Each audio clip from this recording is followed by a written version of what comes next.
नमस्कार दोस्तों, मैं पीयूष राठौर एक बार फिर स्वागत करता हूं आपका स्टडी जोन क्लासेस के ऑनलाइन प्लेटफॉर्म पर। तो दोस्तों, लास्ट क्लास में अपन ने subject fluid mechanics and hydraulic machine mechanical वालों के लिए और मोमेंटम ट्रांसफ़र केमिकल वालों के लिए उसको स्टार्ट किया था दोस्तों। और हमने बात की थी चैप्टर नंबर फर्स्ट की basic properties of fluid and concept of pressure.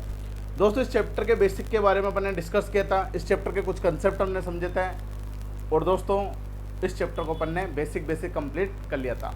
तो दोस्तों, उसी श्रृंखला में आगे बढ़ते हुए आज की क्लास अपन स्टार्ट करेंगे। आज के सेशन को अपन स्टार्ट करेंगे। सेशन को स्टार्ट करने से पहले मैं आपसे कहना चाहता हूँ कि इस क्लास के लिंक को अधिक से अधिक शेयर करो ताकि अधिक से अधिक विद्यार्थियों के पास ये क्लास पहुँच सके। ठीक है दोस्तों, तो आशा करता हूँ कल की क्लास आपको समझ में आई होगी, सारे कंसेप्ट आपके क्लियर होंगे। ठीक है, तो दोस्तों उसी श्रृंखला में आगे बढ़ते हुए आज की क्लास अपन स्टार्ट करते हैं। तो लास्ट क्लास का जो हमारा इम्पोर्टेंट टॉपिक था वो था कुछ महत्वपूर्ण बिंदु। दोस्तों, हेडिंग मैंने लास्ट क्लास में आपको लिखवा दिया था, इसके बारे में अपन कंटिन्यू करेंगे। कुछ महत्वपूर्ण बिंदु, सब इम्पोर्टेंट पॉइंट्स के बारे में दोस्तों अपन डिस्कस करेंगे। दोस्तों, मैं आपसे कहना चाहता हूँ कि लास्ट क्लास की जो PDF है वो मैंने कमेंट बॉक्स में पिन करवा दी है। तो आप कमेंट पिछले वीडियो में जाना और उसके कमेंट पे जैसे ही क्लिक करोगे तो वहाँ पे आपको लास्ट क्लास की PDF मिल जाएगी। ठीक है, तो वहाँ से आप खुद की राइटिंग में रिटन नोट्स बना सकते हो। और आज की क्लास की जो PDF है वो भी कमेंट बॉक्स में आपको मिल जाएगी, तो वहाँ पर भी कमेंट करके आज की क्लास की PDF आप देख सकते हो। दोस्तों, आज मैं बोल के थ्योरी आपको नहीं लिखाऊंगा, ना ही थ्योरी बोर्ड पे लिखूंगा। कल मैंने थ्योरी बोर्ड पे लिख दी थी। ठीक है, आज सब कुछ आपको जो भी मैं बोलूँगा, जो भी मैं आपको समझाऊंगा, ये सब कुछ लिखा हुआ आपको PDF में मिल जाएगा। ठीक है, तो वहाँ से आपको नोट्स बनाना, क्योंकि बहुत से विद्यार्थियों की मैसेज आ रहे थे कि सर आप PDF दे दो, वहाँ से हम नोट्स कर लेंगे। क्योंकि इससे बोल के लिखने से हमारा टाइम भी ख़राब होता है और नेट का डाटा भी खर्च होता है। हालांकि लिखोगे तो आप बाद में भी तब भी लगेगा टाइम, तो PDF से लिखोगे तब भी, लेकिन नेट का डाटा आपका कम खर्च होगा क्योंकि आप समझते हुए चलोगे। नोट्स कहाँ से बनाओगे? PDF से बनाओगे। ठीक है दोस्तों, तो अपन क्लास को स्टार्ट करते हैं भैया। आज का हमारा पहला हेडिंग है कुछ महत्वपूर्ण बिंदु। कुछ महत्वपूर्ण बिंदु में पहला जो पॉइंट है हमारा, वो पहला पॉइंट है कि वह पदार्थ जो बहने की क्षमता रखता है तरल कहलाता है। वह पदार्थ जो बहने की क्षमता रखता है क्या कहलाता है? तरल कहलाता है। ठीक है, तो जो भी बहेगा, चाहे वह फ्लूइड हो, चाहे वो द्रव हो, पानी हो, चाहे वह गैस हो, चाहे वो तेल हो, ऑयल हो, चाहे वो शक्कर की चाशनी हो, जो भी ग्राउंड फ्लोर पे या किसी भी फ्लोर पे, किसी भी धरातल पे, किसी भी समतल सतह पर या किसी टेढ़ी मेढ़ी सतह पर बह सकता है, यानी जिसमें बहने का गुण हो, वो क्या कहलाता है? तरल कहलाता है। ठीक है दोस्तों, तो पहला पॉइंट क्या हो गया? वह पदार्थ जो बहने की क्षमता रखता हो क्या कहलाता है? तरल कहलाता है। इसके बाद दोस्तों अपन सेकंड पॉइंट के बारे में डिस्कस करते हैं। और सेकंड पॉइंट यह है कि जो तरल होता है वह निश्चित समय तक कोई निश्चित आकृति धारण नहीं कर सकता, अर्थात तरल को जिस पात्र में रखा जाता है वह उसी की आकृति धारण कर लेता है। दूसरा इंपॉर्टेंट पॉइंट क्या है दोस्तों? दूसरा इंपॉर्टेंट पॉइंट यह है कि जो तरल है, जो फ्लूइड है, वह कोई निश्चित आयतन नहीं रखता कि भाई उसका आयतन इतना होता है, उसका आयतन इतना होता है। तो तरल जो फ्लूइड है उसका कोई फिक्स आयतन नहीं रहता। जिस भी आकृति के पात्र में अपन तरल को रखेंगे वो उसी की आकृति धारण कर लेता है। जैसे आयताकार पात्र में अपन तरल को रखेंगे तो आयताकार आयतन की आकृति धारण कर लेगा। त्रिभुजाकार पात्र में रखेंगे तो त्रिभुजाकार आयतन की आकृति धारण कर लेगा। तो जिस भी आकृति के पात्र में अपन तरल को रखेंगे, फ्लूइड को रखेंगे, वह उसी आकार के पात्र की क्या कर लेगा दोस्तों? आकृति धारण कर लेगा। तो सबसे इम्पोर्टेंट पॉइंट है कि तरल का कोई फिक्स आयतन नहीं रहता, जिस आकार के पात्र में से रखा जाता है वो उसी की आकृति धारण कर लेता है। ये हो गया हमारा पॉइंट नंबर 2। ठीक है दोस्तों, इसके बाद बात करते हैं पॉइंट नंबर 3 की। पॉइंट नंबर 3 बहुत इंपॉर्टेंट है और कंपटीशन एग्जाम जो SSC JN का एग्जाम होता है उसमें बहुत सी बार पूछा जा चुका है कि जो आदर्श तरल होते हैं, तीसरा पॉइंट क्या है? जो आदर्श तरल होते हैं, कौन से तरल? आदर्श तरल, वह असंपीड्य क्या होते हैं?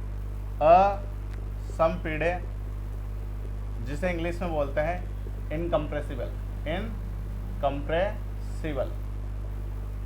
एंड अश्यान, अश्यान को इंग्लिश में बोलते हैं नॉन विस्कस, नॉन विस्कस। ठीक है, तो जो आदर्श तरल है, आदर्श तरल के बारे में दोस्तों अपन ने लास्ट क्लास में डिस्कस किया था कि ऐसा तरल जिसके प्रवाह के दौरान किसी प्रकार का अवरोध उत्पन्न नहीं होता हो उसे अपन आदर्श तरल कहते हैं। आदर्श तरल इनकम्प्रेसिबल, इनकम्प्रेसिबल यानी उस तरल को अपन दबा नहीं सकते, कंप्रेस नहीं कर सकते। ठीक है, क्योंकि दबा देंगे तो उसके अंदर क्या हो जाएगा, अवरोध उत्पन्न हो जाएगा, और अवरोध तो चाहता ही नहीं है। अपने हाथ से कंप्रेस करेंगे तो अवरोध आएगा ना, तो अवरोध तो हो ही नहीं सकता आदर्श तरल के बीच में। तो क्या होता है, ये इनकम्प्रेसिबल होता है और अश्यान होता है। अश्यान मतलब इसके प्रवाह के दौरान जो पानी की परतें होते हैं उनके बीच में कोई प्रतिरोध या बल उत्पन्न नहीं होता। कैसे, इधर समझना। मान लो दोस्तों ये आदर्श तरल प्रवाहित हो रहा है। अब आदर्श तरल प्रवाहित हो रहा है तो ये परतों के रूप में प्रवाहित हो रहा है।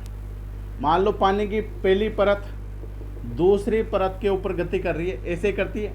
पानी की पहली लेयर दूसरी लेयर के ऊपर गति कर रही है, और जब पानी की लेयर दूसरी लेयर के ऊपर गति करेगी तो वहाँ पे प्रतिरोधीय बल लगता है। लेकिन आदर्श तरल में किसी प्रकार का प्रतिरोधीय बल नहीं लग सकता, क्योंकि यहाँ अवरोध तो होता ही नहीं है। और जब प्रतिरोधीय बल नहीं लग सकता तो ऐसे प्रवाह को अपन नॉन विस्कस फ्लो बोलते हैं। क्या बोलते हैं, non viscous flow, non viscous flow. और दोस्तों ये पॉसिबल है क्या कि पानी प्रवाहित हो रहे हैं और दो परतों के बीच में कोई बल ही नहीं लगे? हो सकता है क्या? नहीं हो सकता। जैसे बचपन में अपन कांच की छड़ों को रगड़ते थे, दो कांच की छड़ों को आपस में रगड़ते थे तो हमें बहुत मुश्किल होती थी उन्हें रगड़ने में। क्यों? क्योंकि वहाँ पे प्रतिरोधीय बल लगता था। क्या लगता था? प्रतिरोधीय बल। तो जब भी कोई वाटरफॉल होगा तो एक लेयर दूसरी लेयर के ऊपर, एक परत दूसरी परत के ऊपर बल जरूर लगाएगी। वह आदर्श स्थिति में नहीं लगा सकती। इसलिए आदर्श जो तरल होते हैं, आइडियल फ्लूइड जो होते हैं, वह इनकम्प्रेसिबल यानी असंपीड्य और नॉन विस्कस यानी अश्यान होते हैं। तो ये पॉइंट नंबर 3 हो गया दोस्तों। इसके बाद बात करेंगे अपन पॉइंट नंबर 4 की।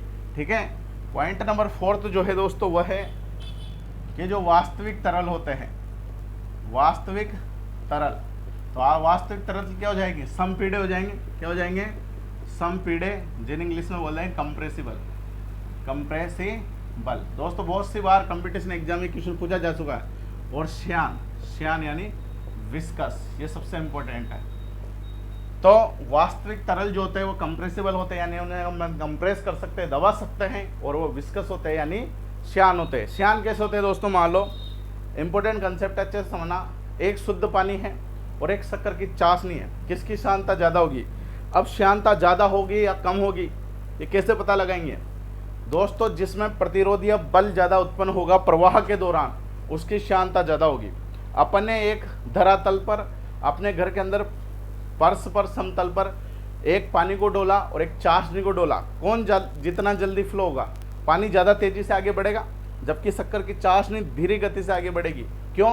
क्योंकि शक्कर की चाशनी के अंदर प्रतिरोधीय संपीड़न बल जो उसको आगे बढ़ने से रोक रहा है वो ज़्यादा लग रहा है। किसके कंपेयर में? किसके कंपेरिजन में? पानी के कंपेरिजन में। इसलिए जिसमें प्रतिरोधीय बल ज़्यादा होता है उसकी श्यानता ज़्यादा होती है। तो पानी की तुलना में किसकी श्यानता ज़्यादा होती है? शक्कर की चाशनी की श्यानता ज़्यादा होती है। ठीक है दोस्तों, तो मेरे हिसाब से श्यानता का कंसेप्ट आपको समझ में आ गया होगा। विस्कस और नॉन विस्कस में क्या अंतर होता है। तो दोस्तों ये 4 इंपॉर्टेंट पॉइंट थे जो कि अपने इस चैप्टर से रिलेटेड थे, जो कि इस चैप्टर की जड़ है, बेसिक है। ठीक है, इसके बारे में दोस्तों अपन ने डिस्कस किया। नोट्स आपको PDF में मिल जाएंगे, तो नोट्स आपको वहाँ से बनाने हैं। ठीक है भैया, अपन आगे चलते हैं और बात करते हैं अगले टॉपिक के बारे में। ठीक है, अगला जो टॉपिक है बच्चों हमारा, वो अगला टॉपिक है न्यूटन के श्यानता का नियम। अगला टॉपिक क्या है? न्यूटन के श्यानता का नियम। न्यूटन के श्यानता का नियम। न्यूटन के श्यानता के नियम को दोस्तों समझाने से पहले मैं कुछ बातें हैं जो एक्सप्लेन कर देना चाहता हूँ। बहुत से विद्यार्थियों का लास्ट क्लास जब लिए थे कमेंट आया था कि सर अभी तो सेकंड सेमेस्टर ही क्लियर नहीं हुआ, हमारे सेकंड सेमेस्टर का रिजल्ट नहीं आया, आपने थर्ड सेमेस्टर की क्लासेस क्यों स्टार्ट कर दी? तो भैया सभी प्रकार के इंसान इस दुनिया में उपलब्ध है। बहुत से तो कह रहे थे कि सर हम फ्री बैठे हैं तो क्लास स्टार्ट करो, और बहुत से कह रहे हैं, बहुत से आत्मा कि क्लास स्टार्ट क्यों कर दी? अरे भैया कर दी तो तुम्हें नहीं देख रहे हो, तुम मत देखो यार, जो औरों को तो देखने दो, कौन सा गलत काम कर दिया, क्लास स्टार्ट कर दी तो ठीक है। तो उन महान आत्माओं से मैं कहना चाहता हूँ जिनको चिंता नहीं है, पहले वो सेकंड सेमेस्टर क्लियर करेंगे, उसके बाद थर्ड सेमेस्टर स्टार्ट करेंगे, तो मत पढ़ो भैया, ठीक है, आवेश करो, मजे करो, ठीक है। जिसको पढ़ना आएगा वो पढ़ लेगा। तो अपन बात करेंगे भैया न्यूटन के श्यानता के नियम की। न्यूटन के श्यानता का नियम क्या है, ठीक है, बहुत इंपॉर्टेंट नियम है, बहुत सी बार एग्जाम में पूछा जा चुका है, अच्छे से इसे समझना। तो दोस्तों क्या होता है, न्यूटन के श्यानता के नियम के अनुसार द्रव का जो प्रतिबल होता है वो उसकी श्यानता के समानुपाती होता है। दोस्तों जब पानी की परत एक दूसरे के ऊपर प्रवाहित होगी, एक दूसरे के ऊपर जब पानी प्रवाहित होगा तो वहां पे क्या उत्पन्न होगा, प्रतिरोधीय बल लगेगा, प्रतिरोधीय बल लगेगा। कहाँ लगेगा, दो परतों के मध्य, दो परतों के मध्य प्रतिरोधीय बल लगेगा। तो दोस्तों अपन स्ट्रेंथ ऑफ मटेरियल में सिविल वाले 4th सेम में पढ़ेंगे, स्ट्रेंथ ऑफ मटेरियल के अंदर, कि जब भी दो प्रतिरोधों के मध्य, जो परतों के मध्य प्रतिरोधीय बल लगता है तो वहाँ पे प्रतिबल उत्पन्न होता है। क्या उत्पन्न होता है, प्रतिबल। हालांकि आपने ये फर्स्ट सेमेस्टर फिजिक्स में भी पढ़ लिया होगा, जब भी पानी प्रवाहित होता है यानी दो परतों के मध्य, दो परतें ही नहीं है, कोई भी दो पदार्थों के मध्य भी लग सकता है। तो जब वाटर फ्लो होगा तो दो परतों के मध्य जब भी कोई प्रतिरोधीय बल लगेगा तो वहाँ पे प्रतिबल उत्पन्न होगा। क्या उत्पन्न होगा, प्रतिबल उत्पन्न होगा। और प्रतिबल बराबर होता है बल बटा क्षेत्रफल, बल बटा क्षेत्रफल, ठीक है। तो जो प्रतिबल उत्पन्न होगा, ये प्रतिबल जो होता है, ये प्रतिबल जो होता है, ये इस प्रवाहित पानी की, प्रवाहित वाटर की, प्रवाहित द्रव की, प्रवाहित तरल की श्यानता के समानुपाती होता है। श्यानता के यानी विस्कोसिटी के समानुपाती होता है। श्यानता क्या होती है वो मैंने समझा दिया आपको। जितना तरल के अंदर गाढ़ापन ज़्यादा होगा उसकी श्यानता उतनी अधिक होगी। श्यानता अधिक तो होगी, लेकिन श्यानता है क्या, तो श्यानता भैया जो है तरल के गुणधर्म है, तरल की प्रॉपर्टी है। तो वैज्ञानिक जो बाबा है न्यूटन, उन न्यूटन ने क्या नियम दिया कि जब भी कोई द्रव प्रवाहित होगा तो उस द्रव के अंदर जो प्रतिबल उत्पन्न होगा वो प्रतिबल किसके समानुपाती होगा, श्यानता के समानुपाती होगा। किसके समानुपाती होगा, श्यानता के समानुपाती होगा। किसने कहा है, न्यूटन बाबा ने कहा, ठीक है भैया। अर्थात न्यूटन बाबा के अनुसार प्रतिबल किसके समानुपाती हो जाएगा, श्यानता के, ठीक है भैया। तो ये हो गया हमारा न्यूटन के श्यानता का नियम, ठीक है। एक बार जब मैं कॉलेज के अंदर टेस्ट की कॉपियाँ चेक कर रहा था, मिड टर्म की कॉपियाँ, तो बहुत से नमूने होते हैं जो बिना पढ़े उठ के आ जाते हैं पेपर देने, एग्जाम देने। तो जो मैंने टेस्ट के अंदर बच्चों को टेस्ट में दिया, भाई न्यूटन का श्यानता का नियम लिखो, तो किसी महान आत्मा ने क्या आंसर दिया कि सर्दी के दिनों में न्यूटन बाबा को सर्दी लगती है तो उसको अपन न्यूटन के श्यानता का नियम कहते हैं। तो कौन कौन से आत्मा इस देश में है अपन कल्पना नहीं कर सकते हैं। तो सभी प्रकार की आत्माएं यहाँ पर अवेलेबल है, पढ़ने वाले भी और मज़े मारने वाले भी। मज़े मारने वाले ऐसी बातें करते हैं, ठीक है, ठीक है बच्चों।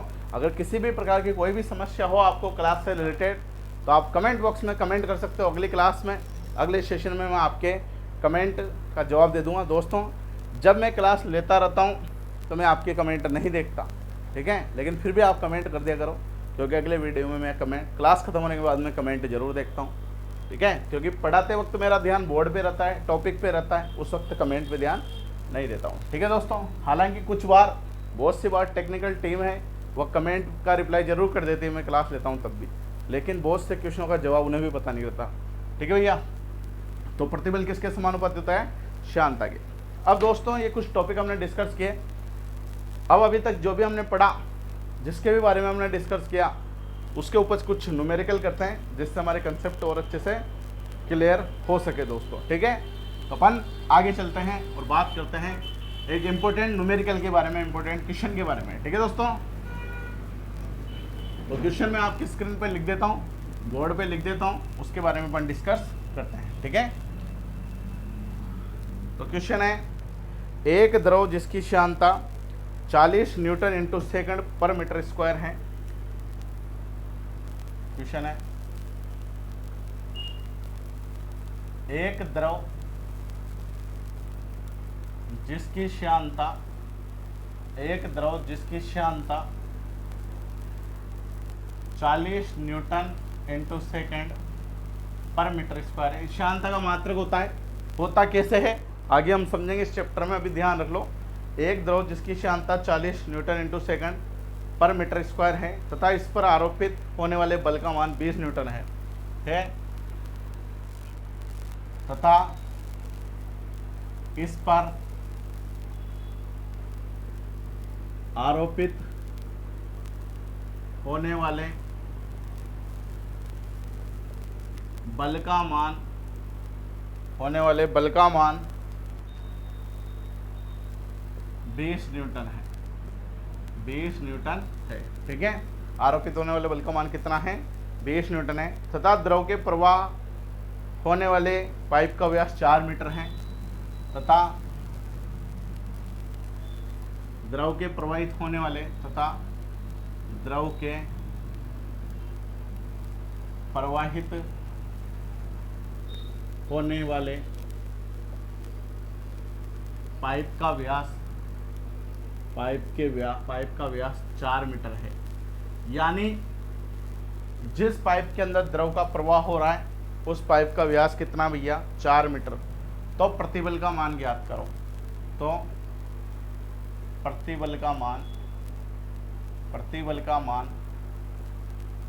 ज्ञात करो। इंपॉर्टेंट क्वेश्चन है, अच्छे से इसे समझना। न्यूमेरिकल अपने इस चैप्टर के स्टार्ट हो चुके हैं, ठीक है। बहुत बेसिक चैप्टर है इस सब्जेक्ट का, ठीक है। अच्छे से पढ़ोगे तो मज़ा आ जाएगा और अच्छे से नहीं पढ़ोगे तब भी मज़ा आ जाएगा, ठीक है। आपके ऊपर है कैसे आपको पढ़ना है।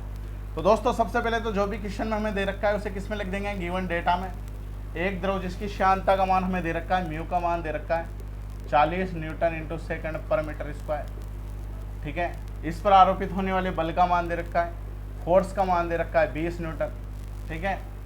प्रवाहित होने वाली पाइप का व्यास दे रखा है, स्मॉल डी का मान दे रखा है 4 मीटर। प्रतिबल का मान हमसे पूछा है, तो दोस्तों हम जानते हैं, वी नो दैट, हम जानते हैं। मैंने प्रतिबल का फॉर्मूला भी आपको बताया था। प्रतिबल बराबर होता है बल बटा क्षेत्रफल, बल का मान क्वेश्चन में दे रखा है 20, व्यास दे रखा है। तो जब भी व्यास देगा, जब भी अगर क्वेश्चन में व्यास दिया हुआ है यानी डायामीटर स्मॉल डी दिया हुआ है 4 मीटर, तो जब भी डायामीटर क्वेश्चन में देगा, जब भी व्यास क्वेश्चन में देगा, तो व्यास देने पर क्षेत्रफल का जो सूत्र होता है π/4 d स्क्वायर, ठीक है। ये फॉर्मूला डायरेक्ट याद रखना है। वृत्त का क्षेत्रफल πr स्क्वायर आपने पढ़ा है, उस πr स्क्वायर से r की जगह d/2 पुट करके मैंने सोल्व किया। तो वृत्त का क्षेत्रफल क्या है? π/4 d स्क्वायर। कैसे पता चला? जो पाइप होता है पाइप वृत्ताकार ही रहेगा, क्योंकि हमें पाइप का व्यास दे रखा है, तो व्यास उसी का देगा जो चीज वृत्ताकार है। तो जिस पाइप में से वाटर फ्लो हो रहा है वो वृत्ताकार पाइप है और उसका व्यास 4 मीटर है, तो वृत्त का क्षेत्रफल हो जाएगा π/4 d स्क्वायर। तो क्षेत्रफल की जगह π/4 और d का मान 4 का स्क्वायर। कैलकुलेटर से आप इसे सोल्व करोगे, याद रखना पाई की जगह मान 3.14 पुट करना, पाई का मान 3.14 पुट करना जब भी कैलकुलेटर से कैलकुलेशन करो। कैलकुलेटर से कैलकुलेशन करना मैंने आपको फर्स्ट सेमेस्टर में तो हालांकि नहीं सिखाया था, क्योंकि मैथमेटिक्स में कैलकुलेटर अलाउ नहीं था। लेकिन जिन्होंने सेकंड सेमेस्टर मेरे से पढ़ा है, फिजिक्स में, मैकेनिक्स में, मैंने आपको बता दिया कैलकुलेटर कैसे यूज करना है, वहाँ पे मैंने सब कुछ आपको बता दिया। अब जिस महान आत्मा ने सेकंड सेमेस्टर नहीं पढ़ा उसके यहाँ परेशानी आएगी। मैंने कह दिया था सेकंड सेमेस्टर के बिना सेकंड ईयर में कुछ समझ में नहीं आने वाला है, ठीक है। तो जिन महान आत्मा महान कार्य कर रही थी नहीं पढ़कर, उनको मजे आने वाले हैं, ठीक है। तो π/4 d स्क्वायर, इसे कैलकुलेटर सोल्व करेंगे। कैलकुलेटर में पाई का मान 3.14 पुट करना, इसे सोल्व करोगे तो सिग्मा, प्रतिबल को अपन सिग्मा से रिप्रेजेंट करते हैं। ये चिन्ह किसका है भैया? ये चिन्ह है सिग्मा का। किसका है लिख लेना, यहाँ पे एग्जाम में मत लिखना इसे। चिन्ह किसका है? सिग्मा का। तो सिग्मा का मान कितना जाएगा इसे सोल्व करोगे तो सिग्मा का मान आ जाएगा 1.59 न्यूटन पर मीटर स्क्वायर, क्योंकि इसका जो मात्रक होता है सिग्मा का मात्रक होता है न्यूटन पर मीटर स्क्वायर। कैसे होता है? बल का मात्रक क्या होता है? बल का मात्रक होता है न्यूटन और क्षेत्रफल का मात्रक मीटर स्क्वायर। तो प्रतिबल सिग्मा का मात्रक क्या आ जाएगा? न्यूटन पर मीटर स्क्वायर। तो ये मात्रक लगाना मत भूलना, अगर मात्रक लगाना भूल गए तो एग्जामिनर नंबर देना भूल जाएगा, ठीक है। हर चीज़ के नंबर कटते हैं, तो ये मात्रक लगाना बिल्कुल भी मत भूलना। तो इस प्रकार से अपन इस क्वेश्चन को सोल्व कर सकते हैं। इसको एक बार आप अच्छे से देख लो, फिर अपन आगे बढ़ते हैं और आगे बात करते हैं। ठीक है भाई।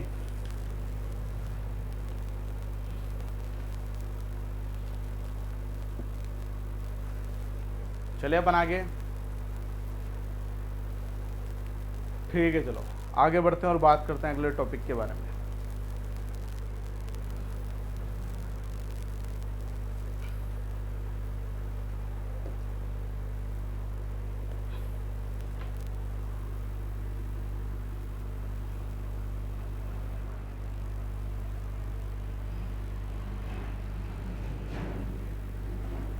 जो भी हम पढ़ रहे हैं ये सब कुछ आपको पीडीएफ में मिल जाएगा। तो नोट्स आपको पीडीएफ में बनाने, कमेंट बॉक्स में कमेंट पे क्लिक करो तो वहाँ पे इस क्लास की पीडीएफ आपको मिल जाएगी। ठीक है भैया।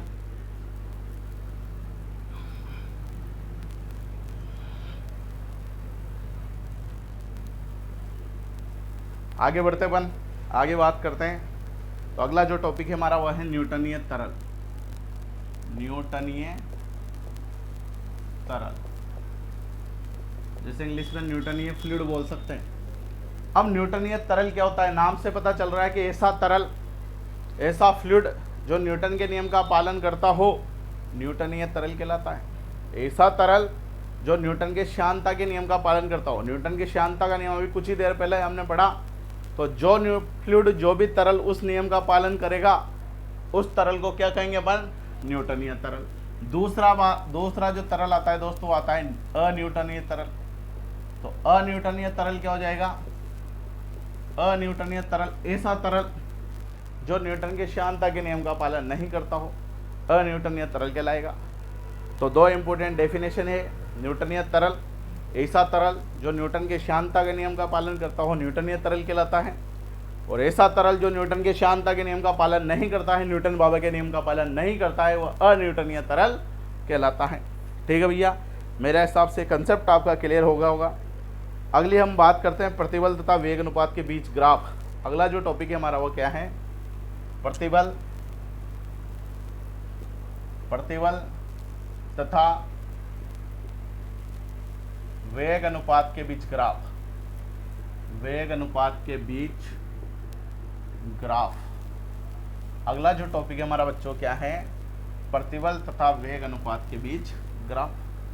अब दोस्तों यहाँ पे वाई एक्स पे लेंगे हम प्रतिबल, ये वाई एक्स होता है, इसे तो आप जानते होंगे बच्चों। ठीक है, ये हमारा वाई एक्स होता है। वाई एक्स पे अपन प्रतिबल लेंगे। प्रतिबल के बारे में अपन ने भी कुछ ही देर पहले पढ़ा, सिग्मा से रिप्रेजेंट करते हैं। और वाई एक्स पे लूंगा मैं वेग अनुपात। क्या लूंगा, वेग अनुपात। और वेग अनुपात क्या होता है इसके बारे में अपन आगे पढ़ेंगे। वेग अनुपात बराबर होता है d y by d x. अब आपको याद रखना है, वेग अनुपात बराबर क्या होता है, d y by d x होता है। इधर प्रतिबल लिया हमने, इधर हमने क्या लिया, वेग अनुपात। वेग अनुपात को अपन d y by d x या d u by d y से किसी से भी रिप्रेजेंट कर सकते हैं, लेकिन याद रखना इधर वेग अनुपात लेंगे और इधर प्रतिबल लेंगे। ठीक है, वेग अनुपात को याद रखना अपन d y by d x से या d u upon d y, d u upon d y किसी से भी रिप्रेजेंट कर सकते हैं। जनरली बहुत सी किताबों में 70% बुकों में इससे रिप्रेजेंट कर रखा है, d u upon d y से। चाहो तो इससे याद भी रह जाएगा, यू का मतलब वेग, तो d u upon d y से रिप्रेजेंट कर लो तुम तो। ठीक है, यहाँ पे मैं d u upon d y लिख देता हूँ, d u upon d y, इसे मिटाई दो। तो वेग अनुपात को किससे रिप्रेजेंट करेंगे, d u upon d y से। प्रतिबल को सिग्मा से रिप्रेजेंट करते हैं। वाई एक्स पे अपन प्रतिबल लेंगे, एक्स पर अपन क्या लेंगे, वेग अनुपात लेंगे। तो दोस्तों जब वैज्ञानिकों ने प्रतिबल और वेग अनुपात के बीच ग्राफ ड्रॉ किया प्रैक्टिकल की सहायता से, एक्सपेरिमेंट की सहायता से, तो उन्होंने दो प्रकार के ग्राफ प्राप्त किए। एक तो ऐसा ग्राफ प्राप्त किया और एक ऐसा ग्राफ प्राप्त किया। ठीक है, एक तो बिल्कुल सरल रेखा प्राप्त किया, स्ट्रेट लाइन प्राप्त किया, और एक इस प्रकार का ग्राफ प्राप्त किया। एक इस प्रकार का भी हो सकता है और एक इस प्रकार का भी हो सकता है। जब सरल रेखा का ग्राफ प्राप्त किया तो अपन कह सकते हैं ये जो ग्राफ होगा वह न्यूटनीय तरल का रहेगा। किसका रहेगा, न्यूटनीय तरल का। और जब इस प्रकार का या इस प्रकार का ग्राफ प्राप्त होगा तो वो कौन सा रहेगा, अन्यूटनीय तरल प्रकार। ठीक है। जनरली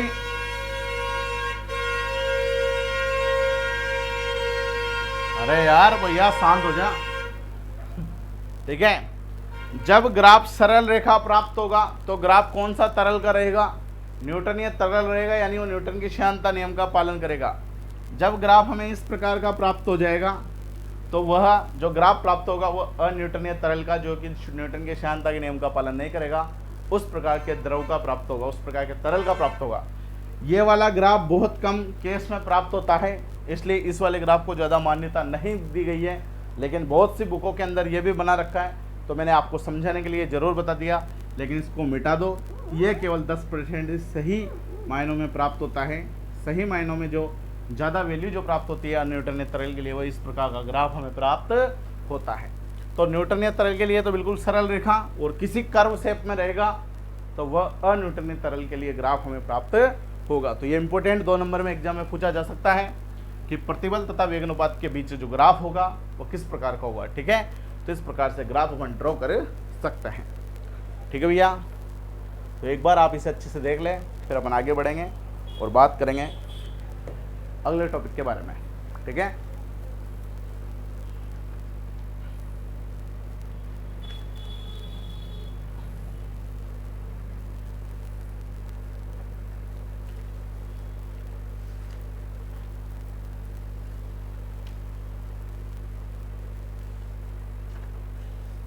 ठीक है भाई, चले आगे, ठीक है। चलो आगे चलते हैं, आगे बात करते हैं।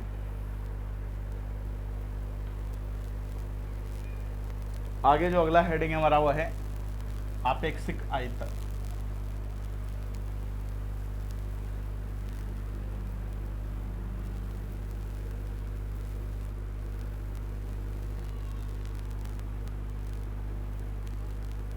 तो अगला हेडिंग क्या है भैया हमारा, अगला हेडिंग है हमारा आपेक्षिक आयतन, जिसे इंग्लिश में बोलेंगे स्पेसिफिक वॉल्यूम।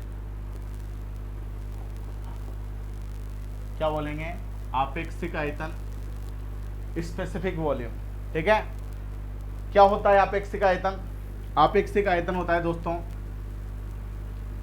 आयतन तथा द्रव्यमान के अनुपात को आपेक्षिक आयतन कहा जाता है, तथा इसे कैपिटल V से प्रदर्शित किया जाता है, तथा इसे कैपिटल V से प्रदर्शित किया जाता है। आयतन तथा द्रव्यमान के अनुपात को आपेक्षिक आयतन कहा जाता है, तथा इसे कैपिटल V से प्रदर्शित किया जाता है। तो आयतन को स्मॉल v से रिप्रेजेंट करेंगे, द्रव्यमान को स्मॉल m से रिप्रेजेंट करेंगे, और आपेक्षिक आयतन को कैपिटल V से रिप्रेजेंट करेंगे, ठीक है। ये क्या है, आपेक्षिक आयतन, आपेक्षिक आयतन, ठीक है। इसके मात्रक की अपन बात करें, इसके यूनिट की अपन बात करें, इसका मात्रक क्या होता है? तो आयतन, आयतन का मात्रक होता है मीटर क्यूब, आयतन का मात्रक होता है मीटर क्यूब, और द्रव्यमान का मात्रक होता है किलोग्राम, द्रव्यमान का मात्रक होता है किलोग्राम, ठीक है। तो दोस्तों मीटर क्यूब प्रति किलोग्राम किसका मात्रक हो जाएगा? आपेक्षिक आयतन का मात्रक हो जाएगा। आयतन और द्रव्यमान के अनुपात को आपेक्षिक आयतन कहा जाता है, इसे कैपिटल V से रिप्रेजेंट किया जाता है, जिसका मात्रक क्या हो जाएगा? मीटर क्यूब पर किलोग्राम। अब दोस्तों यहाँ पे अपन स्पेशल केस की बात करते हैं। स्पेशल केस, स्पेशल केस क्या है बच्चों? स्पेशल केस की अपन बात करें तो देखो यहाँ पे वी नो दैट, हम जानते हैं कि, हम क्या जानते हैं, कैपिटल V बराबर स्मॉल v अपॉन m, ठीक है। अब दोस्तों मैंने क्या किया, इस v को नीचे ले आया, m अपॉन v, इस v को मैं m के नीचे बटा में ले आया, ला सकता हूँ क्योंकि ये बटा में से हटेगा तो वापस कहाँ चल जाएगा? ऊपर चला जाएगा। अगर ये ऊपर चला गया तो इसको मैं वापस नीचे भी ला सकता हूँ इस प्रकार से, क्योंकि अगर ये v को मैं वापस बटा में से हटा के ऊपर ले जाना चाहूँगा तो वापस यहाँ चला जाएगा, तो इस ऊपर वाले को अपन नीचे इस प्रकार से ला सकते हैं। और दोस्तों हमने लास्ट क्लास में पढ़ा था घनत्व रो बराबर होता है m अपॉन v, द्रव्यमान तथा आयतन के अनुपात को क्या कहा जाता है? घनत्व कहा जाता है, और उसे रो से प्रदर्शित किया जाता है, हमने लास्ट क्लास में पढ़ा था। तो m अपॉन v किसके बराबर होता है? रो के बराबर होता है। तो यहाँ पे m अपॉन v की जगह क्या लिख सकता हूँ मैं? m अपॉन v की जगह लिख सकता हूँ मैं रो। तो दोस्तों आपेक्षिक आयतन का एक फॉर्मूला और आ गया, यानी घनत्व के व्युत्क्रम को 1/ρ, यानी घनत्व कहाँ जा रहा है, व्युत्क्रम में जा रहा है, ये हर में जा रहा है, बटा में जा रहा है। बटा का मतलब क्या होता है, व्युत्क्रम। अगर ये अंश में होता तो ये समानुपाती होता, लेकिन ये हर में है तो ये व्युत्क्रमानुपाती है। अर्थात अपन कह सकते हैं कि जो आपेक्षिक आयतन होता है वह घनत्व के व्युत्क्रमानुपाती होता है। किसके व्युत्क्रमानुपाती होता है, घनत्व के। और कैपिटल V बराबर हम लिख सकते हैं 1/ρ, यानी 1 घनत्व। ये इंपॉर्टेंट फॉर्मूला है। क्या है, इंपॉर्टेंट फॉर्मूला। अर्थात हम कह सकते हैं कि जो आपेक्षिक आयतन होता है ये घनत्व के व्युत्क्रमानुपाती होता है। जो भी मैं बोल रहा हूँ सब कुछ PDF में लिखा हुआ आपको मिल जाएगा। तो नोट्स आपको वहाँ से बनाने में बार बार बता रहा हूँ, क्योंकि कोई विद्यार्थी बीच में से जुड़ता है तो उसे पता ही नहीं होता कि सर तो थ्योरी तो लिखा ही नहीं रहे, तो थ्योरी कहाँ लिखी हुई मिलेगी। जो भी मैं बोल रहा हूँ एक एक चीज़ सब कुछ आपको हैंड रिटन नोट्स के PDF में मिलेगी। और कमेंट बॉक्स पे जैसे ही क्लिक करोगे वहाँ पे आपको इसकी PDF मिल जाएगी। ठीक है, आज हमारी सेकंड डेमो क्लास है इस सब्जेक्ट की। लास्ट डेमो क्लास अपनी कल होगी, उसके बाद आगे की क्लासेस स्टडी जोन क्लासेस की मोबाइल ऐप के अंदर चलेगी, जिसका लिंक मैंने डिस्क्रिप्शन में दे रखा है। उस लिंक पर क्लिक करके आप स्टडी जोन क्लासेस की ऐप को इंस्टॉल कर सकते हो, चाहे प्ले स्टोर से भी इंस्टॉल कर सकते हो, और वहाँ पे आप इस सब्जेक्ट का कोर्स खरीद सकते हो, चाहे वो मैकेनिकल ब्रांच का विद्यार्थी हो, चाहे वो केमिकल ब्रांच का विद्यार्थी हो। 20 अगस्त तक इस कोर्स की जो फीस है वो 749 रुपये है, पूरे कंप्लीट सिलेबस की। ठीक है दोस्तों, तो जिसको भी पढ़ना है आगे अच्छे से कंसेप्ट क्लियर करना है वो ऐप को इंस्टॉल करके कोर्स खरीद लेना। ठीक है भैया, ये हमने बात करी आपेक्षिक आयतन स्पेसिफिक वॉल्यूम के बारे में। इसके बाद दोस्तों अपन आगे चलेंगे, आगे बात करेंगे। इसे एक बार अच्छे से आप देख लो, फिर उसके बाद हम आगे बढ़ते हैं और बात करते हैं कुछ और नए कंसेप्ट के बारे में। ठीक है, ठीक है। अब एक क्वेश्चन देता हूं मैं आपको होमवर्क के लिए। उस क्वेश्चन का आंसर आपको कमेंट बॉक्स में टाइप करना है। देखते हैं कौन सा विद्यार्थी इस क्वेश्चन का आंसर करके लाता है, या कौन सा विद्यार्थी कमेंट के अंदर इस क्वेश्चन का आंसर टाइप करता है। ठीक है दोस्तों, एक क्वेश्चन दे रहा हूं मैं होमवर्क के लिए आपको, जो कि आपको क्वेश्चन सॉल्व करके उसका आंसर कमेंट में टाइप करना है अगली क्लास से पहले। ठीक है दोस्तों,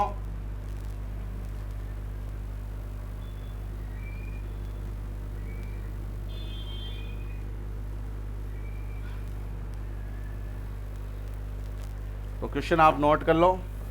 एक द्रव का घनत्व 2000 किलोग्राम प्रति सेंटीमीटर क्यूब है। क्वेश्चन है एक द्रव का घनत्व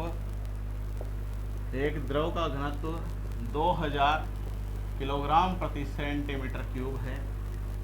एक द्रव का घनत्व 2000 किलोग्राम प्रति सेंटीमीटर क्यूब है। यदि इस द्रव का घनत्व, हालांकि घनत्व जो होता है डेंसिटी होती है वो किसी भी द्रव के लिए कांस्टेंट होती है, लेकिन क्वेश्चन आ गया तो अपन क्वेश्चन की तरह मान सकते हैं। यदि इस द्रव का घनत्व 4000 किलोग्राम प्रति सेंटीमीटर क्यूब हो जाए, यदि इस द्रव का घनत्व 4000 किलोग्राम प्रति सेंटीमीटर क्यूब हो जाए, ऐसी करो 4000 की जगह 8000 कर लो, क्या कर लो 8000। यदि इस द्रव का घनत्व 8000 किलोग्राम प्रति सेंटीमीटर क्यूब हो जाए तो आपेक्षिक आयतन में कितने प्रतिशत की कमी हो जाएगी। तो आपेक्षिक आयतन में कितने प्रतिशत की कमी हो जाएगी, कितने प्रतिशत की कमी हो जाएगी। तो इस क्वेश्चन का आंसर आपको कमेंट बॉक्स में टाइप करना है अगली क्लास स्टार्ट होने से पहले। और दोस्तों मैं आपको कुछ इंपॉर्टेंट बातें क्लियर कर देना चाहता हूँ। जो भी हम ये सेकंड ईयर के सब्जेक्ट पढ़ रहे हैं और फर्स्ट ईयर में अपन ने मैकेनिक्स पढ़ा था, जब आप कंपटीशन एग्जाम की तैयारी करोगे, गवर्नमेंट नौकरी की, सरकारी नौकरी की, गवर्नमेंट जॉब की आप तैयारी करोगे, तो वहाँ पे मैकेनिकल, केमिकल, हालांकि केमिकल ब्रांच में तो SSC JEE में वैकेंसी नहीं निकलती, लेकिन मैकेनिकल ब्रांच वालों के लिए और सिविल ब्रांच वालों के लिए SSC JEE का पेपर होता है। बहुत अच्छी जॉब है, बहुत अच्छी गवर्नमेंट जॉब है वो। वहाँ पे एक पेपर तो ऑब्जेक्टिव होता है, हालांकि डिटेल्स में एक वीडियो लाऊंगा उसमें सब कुछ बताऊँगा। तो एक पेपर ऑब्जेक्टिव होता है, एक पेपर सब्जेक्टिव होता है, ठीक है। तो दोस्तों ऑब्जेक्टिव और सब्जेक्टिव पेपर की तैयारी पे अपन साथ के साथ सेकंड ईयर और थर्ड ईयर के सिलेबस में पढ़ते हुए चलते हैं, क्योंकि दोस्तों जो आप सेकंड पेपर देखो सब्जेक्टिव, पूरे राजस्थान के अंदर क्या पूरे इंडिया के अंदर भी उसकी कोचिंग नहीं है कहीं पे भी हिंदी मीडियम के विद्यार्थियों के लिए। तो उसकी तैयारी भी अपने यहाँ पे बहुत शानदार तरीके से हो रही है। अगर आप इन्हें अच्छे से पढ़ोगे, अच्छे से नोट्स बनाओगे, अच्छे से तैयारी करोगे, तो उस एग्ज़ाम में भी आपके 100% अच्छे नंबर आएंगे, मेरी गारंटी। मेरे से पढ़ाए हुए 3-4 स्टूडेंट अभी जयन बन चुके हैं इन्हीं नोट्स के दम पे, इन्हीं पढ़ाई के दम पे, क्योंकि सेकंड पेपर की कोचिंग कहीं पे भी नहीं है पूरे इंडिया के अंदर, ठीक है। तो यहाँ पे मैं उस एग्ज़ाम को भी टारगेट करके चलता हूँ आपके सिलेबस के साथ साथ ही, ठीक है। तो उस एग्ज़ाम में आए हुए जो इंपॉर्टेंट क्वेश्चन है वो भी मैं आपको इस नोट्स में कराते हुए चल रहा हूँ, ठीक है। तो बहुत बेनिफिट आपको इस क्लासेस का होने वाला है आगे फ्यूचर में, भविष्य में, ठीक है दोस्तों। तो दोस्तों आशा करता हूँ ये आज की क्लास आपको समझ में आई होगी, पसंद आई होगी। और दोस्तों आपसे रिक्वेस्ट है इस क्लास के लिंक को अधिक से अधिक शेयर करो, ताकि अधिक से अधिक विद्यार्थी हमसे जुड़ सके। और दोस्तों अभी तक आपने चैनल सब्सक्राइब नहीं किया हो तो चैनल को सब्सक्राइब करके बेल आइकन को जो घंटी होती है साथ में उसे प्रेस ज़रूर कर देना, ताकि जब भी क्लासेस अपलोड हो उसका नोटिफिकेशन आपके पास टाइम टू टाइम पहुँच सके। बहुत बहुत धन्यवाद मित्रों। जय हिंद, जय भारत।